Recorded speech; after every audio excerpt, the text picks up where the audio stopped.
Ja, aardbei is een populaire smaak en dus zoveel aardbeien krijgen we niet in de tuin. De blauwe bessen, die haal ik ook.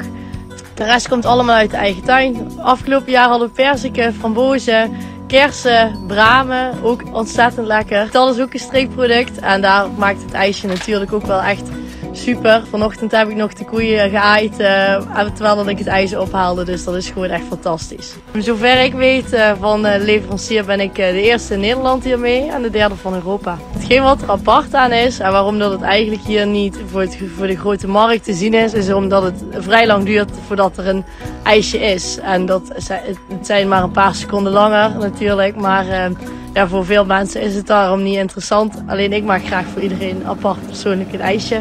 Dus eenmalig voor Pasen openen wij zelf zeg maar, onze tuin, hebben een open tuin. Daarna ga ik de ijsmachine in de caddy bouwen, of dat gaat ons pap doen.